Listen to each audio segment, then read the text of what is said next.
क्या कोई है यहाँ पे? कोई है यहाँ पे? हेलो। ये सामान लाने के बाद उनके घर में कुछ एक्टिविटीज शुरू हो जाती है। जब वो सोने जाते हैं तो एकदम से उनके डोर पे बहुत जोर से नॉक होती है। थोड़ी देर बाद मनिंदर की चीखने की आवाज आती है। एक टाइम पे ऐसा होता है कि पूरे घर की जो चीजें हैं जैसे वो शेक करने लग जाती है। खाना वाना इन्होंने किया अपना, रात को सो गए तो 3 बजे राहुल अपने टिप टोज पे चल रहा है। अब ये शर्ट चेंज करने जाते हैं, देखते हैं पूरी बॉडी पे ऐसे ना नाखून के निशान बजे हुए हैं, चेक बना हुआ है, मतलब कहता है शर्ट का प्रिंट ही जैसे छप गया होता है। उसके बाद ना एक आवाज होती है ठप। हेलो गाइज, आई नो आज आप वेट कर रहे होंगे कि अमन कब बोलेगा, हाईलाइट कब खत्म होएगी, पर आज हमारे साथ अमन प्रेजेंट नहीं है। आज की स्टोरी मैं आपको खुद नरेट करूंगी, तो चलिए शुरू करते हैं। आज की स्टोरी एक ऐसे इंसान के बारे में है जिसको भूतों से डर नहीं लगता था। इनफैक्ट उन्होंने कैसे एक स्पिरिट के साथ लड़ाई करी, कैसे एक स्पिरिट से जीता एक इंसान, उसके साहस की ये स्टोरी है। अगर मैं आपको सच बताऊं तो ये स्टोरी पूरी पंजाबी में नरेट की गई थी, और जिन्होंने मुझे मेल की थी ये स्टोरी, लगभग कुछ 6-7 महीने पहले की बात है, उन्होंने मुझे ये मेल करी थी। वो पूरी पंजाबी में लिखी गई थी, और वो हर थोड़ी बात के बाद वो हंस रहे थे। हर थोड़ी देर के बाद उन्होंने एच ए टाइप करके ऐसे डॉट्स डाले हुए थे, and it was really fun. So मैं आपको थोड़ा स्क्रीनशॉट भी शेयर कर दूंगी। सो गाइस स्टोरी शुरू करते हैं। सो पंजाब से एक लड़का मनिंदर, उसके 2 और दोस्त राहुल और शंकर, ये लोग एक जगह ही इंग्लैंड में काम कर रहे थे, एक साथ रह रहे थे। यूके में बहुत देर से ये कल्चर है, इनफैक्ट काफ़ी सारे देशों में बाहर ये कल्चर है कि उनको जो फर्नीचर नहीं चाहिए होता है या जो एक्स्ट्रा सामान नहीं चाहिए होता है, वो अपने घरों के बाहर एक सेपरेट जगह पे रख देते हैं कि जिसको भी चाहिए होगा वो उठा के ले जाएगा। अदरवाइज़ वहाँ की कम्युनिटी जो होती है वो उसको क्लियर आउट कर देती है, और इस तरह से ये जो सामान है वो रीयूज़ एंड एनवायरनमेंट को ध्यान में रखते हुए वो सस्टेन करते हैं। सो ऐसे ही सामान घर के बाहर रखा गया था किसी के, तो मनिंदर, उनके दोस्त राहुल और शंकर जाते हैं, वो कुछ सामान उठा लेते हैं, वो सामान लेकर आते हैं। ये नए नए लड़के गए थे, नई नई जॉब्स लगी हुई थी इनकी, साथ में काम कर रहे हैं, साथ में थोड़ा बहुत अपना घर का खर्चा चलाते हैं, थोड़ा बहुत इंडिया वापस भेजते हैं, तो उस हिसाब से इनकी लाइफ चल रही थी। जिसने मुझे ये स्टोरी भेजी है उसके फादर की स्टोरी है, तो काफ़ी सारी चीज़ें आपको ज़माने से थोड़ी पुरानी लगेंगी, तो उसका ध्यान रखना। सो इस टाइम पे क्या होता है, वो जो भी चीज़ें उठा के लाते हैं, सोफ़ा, कुछ टेबल्स, थोड़ा बहुत और सामान, ऐसे वो मतलब राउंड पे निकले होते हैं, थोड़ा यहाँ से उठा लिया, थोड़ा वहाँ से, थोड़ा थोड़ा सामान उठाकर ले आते हैं और अपना घर पूरा सजा लेते हैं, डेकोरेट कर लेते हैं।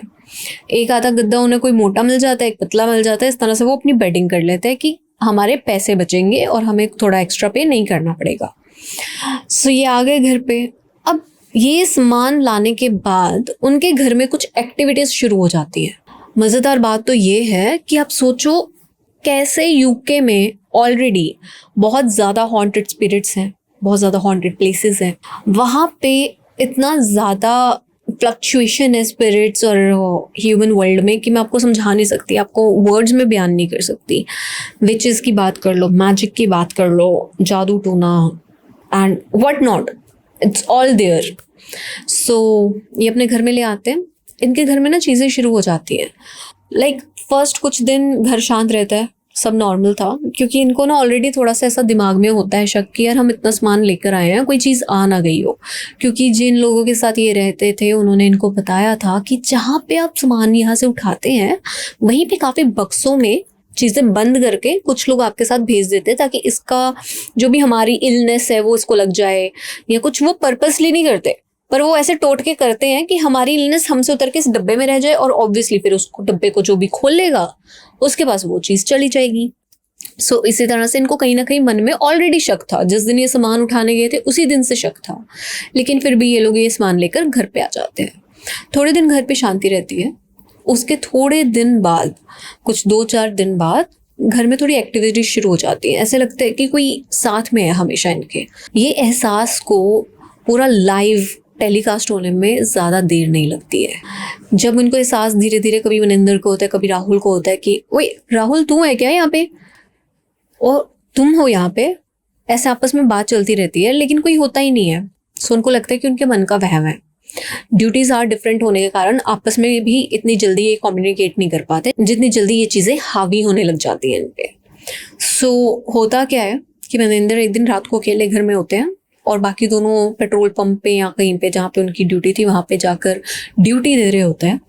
तो मनिंदर अकेले बैठे हुए थे, उन्होंने अपना थोड़ा सा ड्रिंक बनाते हैं और वो ग्लास रखते हैं। वो कहते हैं कि मुझे अच्छे से याद है कि मेरा ग्लास मैंने टेबल के बीचों बीच रखा था और उसके बाद वो जब थोड़ा सा आगे जाते हैं टीवी ऑन करने के लिए तो ग्लास टूट जाता है पीछे से।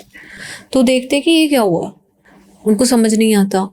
फिर उसके बाद वो कहते हैं कि मैं अब बैठ के ना मैं ये देख रहा हूँ कि ग्लास मैंने रखा तो बीच में ही था पर ये टूट गया, ये टूटा कैसे। फिर उसके बाद वो बैठकर ऐसे अपने काउच पे बैठे होते हैं और उस टाइम पे वो बोलते हैं, क्या कोई है यहाँ पे, कोई है यहाँ पे तो सामने आओ।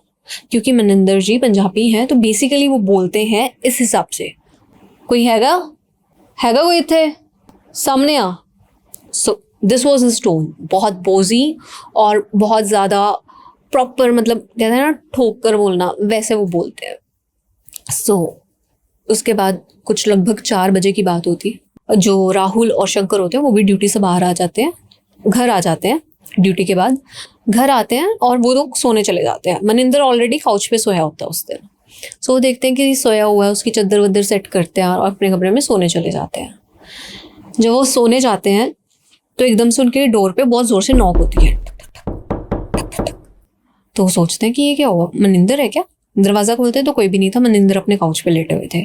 वो फिर दरवाज़ा बंद करते हैं कि शायद मेरे मन का वहम होगा, और शंकर तो सो ही रहा है। राहुल फिर दरवाज़ा बंद करता है और सोने चला जाता है। थोड़ी देर बाद फिर से ठक ठक ठक की आवाज़ आती है। इस बार शंकर को आवाज़ आती है। शंकर भी यही सेम सोचता है कि शायद ड्यूटी से लेट हो गया है, सारी चीज़ें ऐसे दिमाग में हेलुसिनेशन हो रही है, क्लाउडी हो रहा है। पर ऐसा नहीं था, वो आवाज़ें दोनों को सुनाई दी थी लेकिन अलग अलग टाइम पे। कितनी अजीब बात है। फिर उसके बाद एक टाइम पे ऐसा होता है कि पूरे घर की जो चीज़ें हैं जैसे वो शेक करने लग जाती हैं, ट्रम्बल। पूरे घर की चीज़ें एक ही टाइम पे। इमेजिन आप घर पे हो, आपको कुछ नहीं दिख रहा और आपके घर की सारी चीज़ें शेक कर रही हैं। अगर मैं अभी कहूँगी ये माइक उठ कर चला जाए, अजीब बात है ना, कितना स्केरी लगेगा। वैसा ही कुछ होता है। थोड़ी देर बाद मनिंदर के चींकने की आवाज़ आती है, दरवाज़ा खोलो, दरवाज़ा खोलो, मुझे अंदर बुलाओ, अंदर बुलाओ, अंदर बुलाओ। और वो कहते हैं क्या हो गया, क्या हो गया। वो कहते हैं यार ये कांच का गिलास रात को मैं पैक बना कर पी रहा था, ये टूट गया था और अब ये जुड़ा पड़ा है यहाँ पे, मैं तो वहीं पे सो गया था। वो हैरान हो जाते हैं कि ये क्या बोल रहा है, मतलब समझ नहीं आ रहा। वो कुछ घंटे निकालते हैं और 6 बजे के आसपास काफ़ी सनी हो जाता है वहाँ पे। सो वो बाहर आते हैं और देखते हैं कि यार तो सही कह रहा है, टूटा हुआ तो मैंने भी देखा था, ये जुड़ कैसे गया। अब वो ग्लास के आसपास देख रहे हैं, वो अपनी रसोई में जाके ग्लास काउंट कर रहे हैं। फिर वो एक दूसरे से कंफर्म करते थे, कोई दरवाजे के खटखटाने की आवाज़ आई थी। कहता है हाँ आई थी। शंकर कहता है कि नहीं पर तू तो सो रहा था, तू उठा क्यों नहीं। कहता नहीं, जब मुझे आई थी मैं तो खोल के भी देखा था, तू सो रहा था। फिर उनको मालूम पड़ता है कि जो खटखटाने की आवाज़ आ रही थी वो दोनों को अलग अलग टाइम पे आई थी और मनिंदर को वो आवाज़ आई ही नहीं। सिर्फ जो घर में चीज़ें शेक हो रही थी वो उनका सपना नहीं, वो एक्चुअल रियलिटी थी। क्योंकि सारी चीज़ें घर में, जो चीज़ जहाँ पे पड़ी हुई थी वो उधर से खिसकी हुई थी। ऐसा करते करते वीकेंड आ गया और इनकी लगभग कुछ छुट्टियां सी चलने लग गई। थोड़ी देर बाद और फेस्टिवल्स आए। घर में थोड़ी थोड़ी एक्टिविटीज़ चलती रहती थी पर इतना इन पर ध्यान नहीं जाता था। कभी ठंड का झोंका आ जाना, ठंडी हवा लग जानी, कभी ऐसा फील होना कि जैसे कोई टीवी के साथ छेड़छाड़ कर रहा है, कभी ऐसा फील होना कि जो इनकी कैसेट पड़ी हुई है उस पर खुद से गाने लग जाते हैं। कुछ कुछ चीज़ें इनको फील होने लग गई थी पर अभी भी कुछ ऐसा मेजर नहीं हुआ था जिससे कि ये 3 हट्टे कट्टे नौजवान हिल सके वहाँ से। सो धीरे धीरे इनको लाइफ वहाँ पे जो एक्टिविटीज़ भी चल रही थी उसमें भी नॉर्मल लगने लग गई कि ठीक है कोई बात नहीं, क्योंकि बिजी शेड्यूल इतना है, बिजी बहुत रह रहे हैं, लाइफ चलती गई। थोड़ी देर बाद मनिंदर घर होते हैं। अब ये कुछ दिसंबर के अराउंड की बात है, नवंबर दिसंबर, बिजी लाइफ, बिजी शेड्यूल, और उसके बाद एकदम से शांति हो जाती है, छुट्टियां पड़ जाती हैं। सो उसके अराउंड की बात है। मनिंदर घर पे होते हैं, राहुल और शंकर भी आ जाते हैं। ये तीनों बैठते हैं और कहते हैं कि यार काफ़ी टाइम से हम लोग ऐसे इग्नोर कर रहे हैं चीज़ें, कुछ है तो नहीं ना। कहता नहीं नहीं यार कुछ नहीं होगा ऐसा करके। तो वो कहते हैं कि चल ठीक है, फिर ऐसा काम करते हैं कि जो बेसमेंट में सामान पड़ा उसको क्लियर कर देते हैं। अब ये नीचे जाते हैं, बेसमेंट से सामान क्लियर करने लगते हैं। वहाँ से थोड़ा क्लियरेंस करते हैं तो शंकर ने एकदम से बेहोश हो जाता है। वो सारे उसको उठाते हैं कि क्या हो गया तेरे को, क्या हो गया, क्या हो गया, उठ जा, ऐसा करके कि यार इसको कुछ हो गया, लगता है कोई चीज़ जो थी वो इसमें आ गई है। थोड़ी देर बाद वो उसको उठाकर ऊपर लेके आते हैं। ऊपर लाके उसको काउच पे रखते हैं। तो वो कहते हैं कि नहीं मेरा बीपी लो हो गया था तो मैं उसके कारण शायद हो गया होना कुछ। बेसमेंट में गुमसा भी था, गुमसा इन द सेंस की हवा उसको कम फील हो रही थी। वो कहते हैं कि शायद से इस कारण हो गया होगा बेहोश। थोड़ी देर बाद जो उसको होश आता है वो राहुल को देखता है। कहते हैं यार मनिंदर, मेरे को राहुल ना सही नहीं लग रहा। कहता है क्यों, हमें तो तू सही नहीं लग रहा था, तू गिर गया था। वो मजाक में बाहर टाल देता है। कहता है नहीं यार राहुल ना थोड़ा चुप चुप सा लग रहा है, अजीब सा बिहेव कर रहा है 2 दिन से। वो कहता है अरे कुछ नहीं यार, तुम दोनों साथ में ज़्यादा रहते हो, होगी नहीं है कोई बात दिल में रख ली होगी, तेरे को पता तो है। वो छोटी छोटी बात पे मुंह फुला लेता है। ऐसे करके ना उसको टालता रहता है। खाना वाना इन्होंने किया अपना, रात को सो गए तो 3 बजे राहुल अपने टिप टॉस पे चल रहा है। उसके बाद अपना दरवाजे पे सिर मारने लग जाता है जोर जोर से। फिर वो कहते हुए पागल, पहले उनको लगता है कोई नॉक कर रहा है दरवाजा। फिर मनिंदर ऐसे हाथ रखते हुए पागल हो गया, क्या हो गया। जब उसको वो पकड़ते हैं तो वो ऐसे पूरा कांपने लग जाता है, पूरी बॉडी उसकी कांप रही है, मतलब बुरे हाल से कांप रहा है वो कहते हैं ओए इनू कुछ हो गया, ओए इनू चमड़ गई, ओए जिड़ी काट जैसी, मतलब कि ओए इसको कुछ हो गया है। जो भी स्पिरिट इस घर में थी वो इसको चिपक गई है। उसके बाद उसकी आवाज़ चेंज होने लग जाती है, वो धीरे धीरे बोलने लग जाता है। वो अलग सी लैंग्वेज में बोल रहा होता है। वो इंग्लिश नहीं थी, वो हिंदी नहीं थी, वो पंजाबी नहीं थी, वो कोई और लैंग्वेज में बात कर रहा था।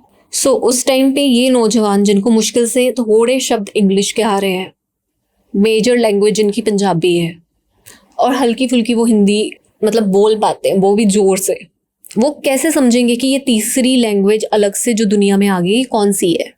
उनको नहीं समझ आ रहा।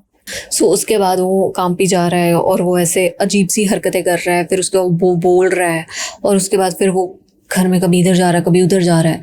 फिर एक टाइम पे इन्होंने उसको छोड़ा कि यार अब क्या करें, ऐसे सिर पे हाथ रख लिया कि ये इसको तो कुछ हो गया, इसका क्या करें अब हम, कैसे इसको समझाएं। और उसके बाद अभी वो खड़ा ही होता है शंकर वहाँ पे, वो शंकर को जाके ऐसे गले से पकड़ लेता है। और राहुल बहुत ज़्यादा पतला था, स्लिम एकदम, उसका जो फिजिक बताया गया वो छोटा सा पतला सा था, लगभग कुछ 5-2 इंच का, कुछ मतलब बहुत ही छोटा, लड़कों की हाइट के हिसाब से बहुत छोटा था वो। और वो एक हट्टे कट्टे नौजवान को ऐसे गले से पकड़ के उसने ऊपर दीवार पे ऐसे लटका दी है, जिसमें हवा, उसके जो पैर है उसके हवा में है, मतलब बहुत ऐसे जोर से पकड़ के लटका दिया उसको। और मनिंदर उसको छुड़ा रहा है कि ओए छोड़ छोड़ यार, छोड़ उसको, छोड़, मतलब समझ रहे हो, बहुत इंटेंसिटी से। वो डरा भी हुआ है, वो हिम्मत भी दिखा रहा है, पर उस टाइम पे उसको समझ नहीं आ रहा है हो क्या रहा है एग्जैक्टली। फिर वो किसी तरह से उसको ऐसे हटाता है, वो गिरता है। और उस टाइम पे ना ऐसे शंकर को थोड़ा सा उस टाइम पे होश नहीं हो रही होती है, समझ नहीं आ रहा होता है। वो शंकर को लेके ना कमरे में चला जाता है और पानी पुनी पिलाता है। उसके बाद वो कहता है कि किया जाए तो किया क्या जाए। तो बाहर से ना बहुत ज़्यादा आवाज़ें आ रही होती हैं, कभी उसके सिर मारने की, कभी वो ज़ोर से सामान पटक रहा होता है, कभी कभी कुछ कर रहा होता है, कभी ऐसे गर्दन कर लेता है अपनी, कभी उल्टा हो जाता है और चलने लग जाता है पूरे घर में। मतलब वो अलग ही हरकतें कर रहा था, कुछ भी कर रहा था वो, अपने पूरे ना ऐसे पैरों पे और हाथों पे खड़ा हो गया, उल्टा हो गया। उसके बाद उसने अपनी जीभ बाहर को निकाल ली पूरी की पूरी, ऐसे लटका दी। वो उल्टा है एक तो, उसके बाद उसने जीभ निकाल ली अपनी। उनको ये समझ आ गया था इसके ऊपर कुछ चीज़ आ गई है, पर अब करें क्या, व्हाट्स द सॉल्यूशन। वो कहता है कि अभी एक काम करता है, हनुमान चालीसा मैं बोलना शुरू करता हूँ। वो हनुमान चालीसा धीरे धीरे शंकर बोलना शुरू करता है। वो फिर उसके पास ना ऐसे दरवाज़ा खटकाने लग जाता है बुरे हाल से कि खोल तू दरवाज़ा, मैं तेरे को अंदर आके बताता हूँ। उस हिसाब से बहुत ज़ोर से वो फिर शुरू कर देता है चांटिंग। उतनी देर में मनिंदर अपना कैसेट किसी हिसाब से लेकर पकड़ कर उसमें भी हनुमान चालीसा प्ले कर देता है। इस तरह से ये लोग कुछ हनुमान चालीसा लगा के, मतलब ऐसे करके बस बोली जाते हैं। उनको नहीं पता कितनी देर तक इन्होंने बोली गए और कितनी देर तक गाना प्ले हुई गया कैसेट पे, कितनी बार इन्होंने रिपीट पे सुना होएगा। उसके बाद जाके ये देखते कि बाहर से कोई आवाज़ नहीं आ रही। तो देखते हैं राहुल है ही नहीं कहीं पे, लिविंग रूम का जब ये दरवाज़ा खोलते हैं अपना, है ही नहीं है वो कहीं पे। फिर वो आवाज़ सुनते हैं तो बेसमेंट से आवाज़ आ रही होती है। उनके पास कोई ऑप्शन नहीं होता, वो क्योंकि खुद भी डरे हुए हैं, वो बेसमेंट को बंद कर देते हैं। उसके बाद ना एक आवाज़ होती है ठप, बहुत ज़ोर से, जैसे कुछ गिरा होता है। फिर वो बेसमेंट का दरवाज़ा खोलते हैं तो वहाँ पे राहुल गिरा होता है। वो कहते हैं यार ये बेहोश हो गया, इसको लेकर आए, अब क्या करें। मतलब आपस में डिस्कस कर रहे हैं। रात के कुछ 5:30-6 बजे होंगे, दिन हो रहा था उस टाइम पे। फिर वो उसको निकाल के लेके आते हैं राहुल को, ठीक है। माइंडेड एक आदमी जो पोजेस था, जिसने अभी शंकर को ऐसे गले से थोड़ी देर पहले पकड़ के लटका दिया था हवा में, अभी उसको पकड़ के लेके आ रहे हैं अपनी जान पे खतरा बना के। दोस्ती हो तो ऐसी भाई।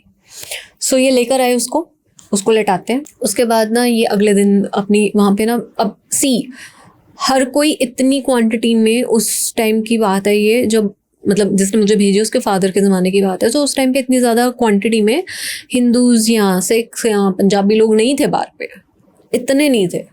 सो वो किसी कम्युनिटी को कांटेक्ट करते हैं, फिर वो पंडित को कांटेक्ट करते हैं। पंडित जी हवन पूजन करते हैं। हवन पूजन से पता चलता है कि 100% पोजेस्ड है, क्योंकि ये दिन दहाड़े भी वो ना ऐसे वो पूरा ऐसे करने लग जाता है। और उसके बाद ना उसके बॉडी पे ऐसे ऐसे निशान आने लग जाते हैं हाथ के, बहुत ज़ोर के, मतलब जैसे उसको कोई पकड़ रहा है। और उसके बाद फिर उसके गले पे ऐसे निशान आने लग जाते हैं और वो ऐसे करने लग जाता है, हाथ पैर उसके मुड़ रहे होते हैं हवा में, वो ऐसे पूरी स्ट्रेंथ से ऐसे हो रहा होता है। और उसके बाद वो ऐसे नसें उसकी फूल रही होती है और ऐसे कर रहा है वो। मतलब पोजेशन का एक अलग ही मंजर था। वो पूरा ऐसे ऊपर को देख रहा है और फिर उसको कुछ हो रहा है, फिर वो नीचे आ रहा है, फिर वो ऊपर को जा रहा है, फिर वो नीचे आ रहा है।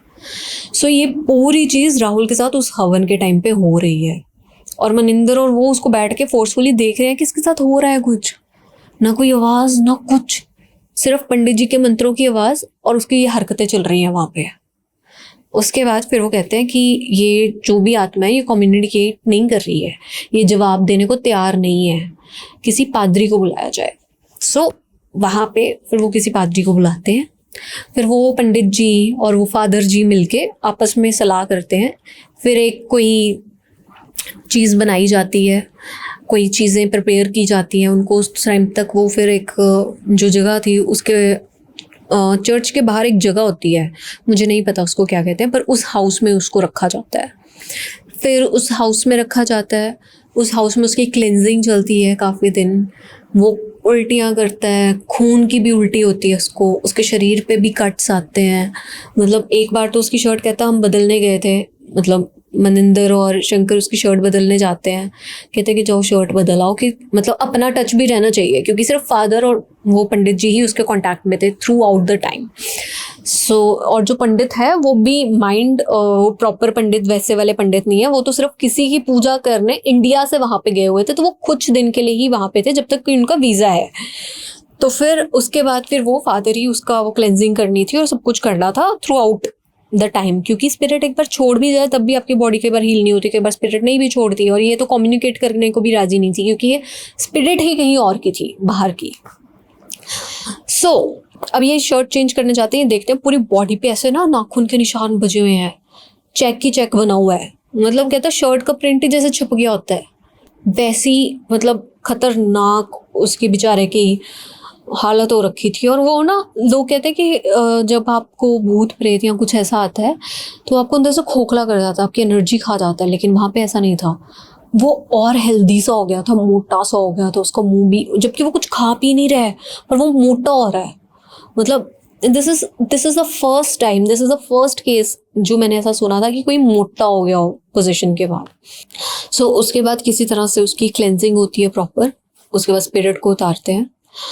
इन बिटवीन कुछ ऐसी चीज़ें हुई थी, जैसे उसने पंडित जी का भी ना यहाँ से माला से पकड़ लिया था, खींच लिया था उनको भी, कि और अपनी लैंग्वेज में एज पर दिस गाय जिसने मेरे को मेल भेजी है, अपनी लैंग्वेज में वो स्पिरिट कहती थी कि तू मेरे को यहाँ से नहीं निकाल सकता, तू तो खुद कहीं और का है, मैं तेरे को निकाल लूँगी यहाँ से, और देखना तू अपने घर पहुँच भी पाएगा कि नहीं। सो ऐसी ऐसी धमकियाँ वो स्पिरिट देती थी। एंड फादर के तो उसने थप्पड़ भी लगाए थे और थप्पड़ के निशान भी थे उनके, जो 3 दिन तक उनके मुँह पे रहे थे। सो यार जब इतनी मतलब पावरफुल रूहें जो रोज दिन रात प्रेयर्स कर रही हैं, पूजा कर रही है, पाठ कर रही है, कई बार वो भी नहीं टिक पाती है, तो आम इंसान जिसका ऑरा कुछ भी नहीं होएगा, पाठ पूजा के बिना वो क्या ही कर लेगा। उसके बाद किसी तरह से जो राहुल है उससे स्पिरिट उतारी जाती है। उसके सब बाद वो नॉर्मल लाइफ अपनी व्यतीत करता है। ये तीनों नॉर्मल लाइफ व्यतीत करते हैं। इनकी शादियां हो जाती हैं, इनके बच्चे हो जाते हैं एंड लाइफ गोज ऑन। लेकिन स्टोरी यहाँ पे ख़त्म नहीं होती। अब जिसने मुझे स्टोरी भेजी है, ये लड़का बॉय कहते थे, बॉर्न इन इंग्लैंड। सो ये वहाँ का मतलब वहीं पे बॉर्न हुआ, वहीं पे रहा, सब कुछ ऐसे।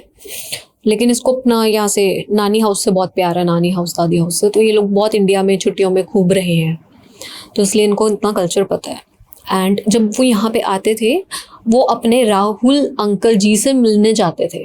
ये वही राहुल अंकल है जो काफ़ी साल इंग्लैंड रहे, वहाँ पे इन्होंने मैरिज भी करी, सब कुछ किया, लेकिन यहाँ पे इंडिया में सेटल है। सो वहाँ पे क्या हुआ, अब इन्होंने इनकी एक दोस्त बनती है जिसने मुझे मेल भेजा है। उनकी एक दोस्त बनती है जो कि ऐसे साइकिक प्रैक्टिस करती है, विच क्राफ्ट प्रैक्टिस करती है। वो कहती है कि मुझे तुम्हारे अराउंड एक स्पिरिट दिख रही है। वो कहता है मेरे अराउंड तो है नहीं, लेकिन हाँ मेरे फादर की स्टोरी है। सो वो कहती है कि नहीं मेरे को तेरे अराउंड दिख रही है। There is some spirit in your house जो कि बंद है, जो कि बहुत गुस्से में है, और वो सिर्फ बंद है, मतलब उसको बांधा गया है। अगर वो आज़ाद हो गई तो वो बहुत ज़्यादा नुकसान करेगी। सो कहता कि वो आज़ाद कैसे होगी। कहती नहीं मुझे डर लग रहा है, मैं अभी इतनी एक्सपर्ट नहीं हूँ कि मैं जाकर देखूँ वो स्पिरिट कौन है, कैसे होगा, मैं इतना पास नहीं जाऊँगी, मैं दूर से देख पा रही हूँ उसको, और मैं तेरे थ्रू उसके सेंस कर पा रही हूँ कि कोई स्पिरिट है जो बहुत गुस्से में है और वो बर्बादी करेगी तुम्हारी। सो कहता कि कौन हो सकता है। फिर वो अपने फादर से बात करता है। फिर वो कहती है, वो फादर कहते हैं कि नहीं ऐसा कुछ नहीं है, वो तो कुछ सालों पहले की बात थी, वो हो गया जो हो गया, वो है किस्सा अब ज़िंदगी में रह गया है, पर वो बस ख़त्म है। फिर उसकी फ्रेंड कहती है देयर इज़ समथिंग, तू मेरे से दूर रह, ऐसे ही बातें करने लग जाती है। फिर वो कहता है कि अच्छा मेरे को बता कि कैसे निकालूँ मैं। फिर वो कहती है कि there is some locket in your house. वो कहता है लॉकेट। कहती हाँ तेरे फादर कुछ सामान लाए थे, उस लॉकेट के साथ वो स्पिरिट आई हुई है। तो फिर वो फिर से कहता है यार पापा मेरे को लग रहा है ये आपकी वही वाली कहानी के साथ अभी भी जुड़ी हुई है। आप सामान नहीं लाए थे, उसमें कोई लॉकेट था। वो कहता सामान जो लॉकेट, मतलब सामान में लॉकेट। वो सोच में पड़ जाते हैं उसके फादर कि सामान में लॉकेट तो कोई भी नहीं था यार। फिर उसके बाद वो अपने दोस्त शंकर को कॉल करते हैं कि यार हम जो सामान कभी हमने उठाया उसमें कभी कोई लॉकेट आया हमारे पास। कहता कि नहीं यार सामान में लॉकेट तो कोई भी नहीं था। फिर वो उसको राहुल जी को कॉल करते हैं कि सामान में कोई लॉकेट था यार। पता है यार लॉकेट तो अब मतलब किसी को याद नहीं आ रहा है। 3 दोस्त जिन्होंने सालों पहले कभी फर्नीचर उठाया था और उसके बाद एक्टिविटीज़ होना शुरू हो गई थी, और इनको कहीं ना कहीं माइंड में शक था कि फर्नीचर के कारण ही हो रही है, वो भी मतलब इन्होंने कभी एनालाइज नहीं किया यार, बच्चे थे ये भी उस टाइम पे, तो इन्होंने भी एनालाइज नहीं किया कि ठीक है जो हो गया अब ये ठीक है, बस कहानी ख़त्म। पर एक्चुअल में वो लॉकेट के साथ वो स्पिरिट अटैच्ड है, और फादर भी उसको अलग नहीं कर पाए थे। वो सिर्फ उसको एक कोई क्रिया करके या कोई चीज़ें करके उसको फ्री नहीं कर पाए थे, उसको सिर्फ बांध कर चले गए थे कि ये अब इनको तंग नहीं करेगी कभी भी ज़िंदगी भर। सो दिस वॉज द स्टोरी। अब वो फर्नीचर आज भी ये जो लड़के जिसने मुझे स्टोरी भेजी इनके एटिक में पड़ा हुआ था, एज सच कुछ बेसमेंट में कुछ एटिक में पड़ा हुआ था। सो वो कहते हैं यार लॉकेट तो कहीं नहीं था। ये कहते हैं नहीं देयर इज़ नो लॉकेट, कि यू आर लाइंग मी या ऐसा। इनकी आपस में इसकी अपनी दोस्त के साथ बहस हो जाती है। कहती let me draw it for you. कहती है इसके बाद के लेकिन अगर कुछ हुआ तो तेरी जिम्मेदारी है, वो मेरी नहीं है कि अगर ड्राइंग के थ्रू एक्टिव हो गई या कुछ भी। कहता नहीं ऐसा कुछ है नहीं, यू आर लाइंग। वो कहती है I will draw it for you. फिर वो उसके लिए ड्राइंग करती है। जो वो लॉकेट बनाते हैं, वो लॉकेट बेसिकली एक टूटा हुआ क्रॉस है, ठीक है, एक टूटा हुआ क्रॉस एक मेटल बीड्स के साथ है, और उसमें बीच में एक और अलग से स्टोन है। वो ड्राइंग बनाती है एक टूटा हुआ लॉकेट के साथ एक मेटल की पूरी स्ट्रिंग में एक बीच में अलग से मोती। जब वो देखता है उसको याद नहीं आता कि यार ये कहाँ पे होगी। फिर वो फादर को दिखाता है। फादर अपने फ्रेंड्स को भेजते हैं कि यार ये लॉकेट, सबको याद आ जाता है ये तो वही लॉकेट है। और पता है वो लॉकेट एक्चुअल में कोई लॉकेट एग्जैक्ट उठाया गया नहीं था। एक पेंटिंग थी एक आदमी की बनी हुई, जिसका चेहरा ना ऐसे खराब सा था, मतलब समझ गए जैसे आजकल मॉडर्न आर्ट कह देते हैं। बेसिकली एक पेंटिंग जो सिर्फ ह्यूमन का ऐसे नेक और शोल्डर दिखा रही है और बाकी पूरा ऐसा मुंह पहुंचा हुआ है। मैं आपको फोटो अटैच कर दूंगी। और उसके बाद वो यहाँ से एक्चुअल में लॉकेट निकल रहा और क्रॉस। सो बेसिकली एक पेंटिंग में असली का लॉकेट जोड़ा गया था, पिनअप किया हुआ था, और वो उन्हीं के घर में पड़ी हुई थी। उसके बाद फिर वो इंडिया से पंडित जी को बुलाते हैं, बहुत सारी चीज़ें करवाते हैं, पूरी क्लेंजिंग होती है, हवन पाठ पूजा सारी चीज़ें करी जाती हैं ताकि वो स्पिरिट अब सिर्फ बंद ना हो बल्कि आज़ाद हो जाए और दूर चली जाए। पर वो अभी भी आज़ाद नहीं होना चाहती। सो वो पेंटिंग को उठा के किसी को जो हॉरर चीज़ों में प्रिजर्व करता है उनको डोनेट कर देते हैं और उनको कहते हैं कि प्लीज़ आप जैसे भी इसको प्रिजर्व करके रखना चाहते हैं आप रख सकते हैं। सो ये स्टोरी थी और ये पेंटिंग आज भी है। इमेजिन दैट कि कैसी scary stories through out the world घूम रही हैं, कैसी कर्स्ड ऑब्जेक्ट है, कैसी स्पिरिट्स हैं जो जाना ही नहीं चाहती जब तक उनका बदला पूरा नहीं हो जाता, या जो भी उनको पेन है या गिल्ट है, या simply they just don't want to go and want to make your life hell. तो अब कितना ज़रूरी है आपका ऑरा स्ट्रॉन्ग होना, आपके आसपास सारी चीज़ें सही होना, सही टाइम पे सही चीज़ों का पता रखना। सो गाइस, अगर आपके पास भी कोई स्टोरी है, आप stories@hitakshi@gmail.com पे शेयर कर सकते हैं। हमारी टीम आपको कॉल करेगी, आप अपनी स्टोरीज हमें व्हाट्सएप कर सकते हैं। सो ये थी आज की स्टोरी। आई होप आप लोगों को पसंद आई हो। अगर पसंद आई तो चैनल को सब्सक्राइब, लाइक और शेयर कर देना। और ऐसी खतरनाक स्टोरीज किस किस के पास हैं जल्दी से कमेंट्स में बताना। तब तक नेक्स्ट वीडियो के लिए वेट करते रहें। जल्दी मिलते हैं। Bye bye.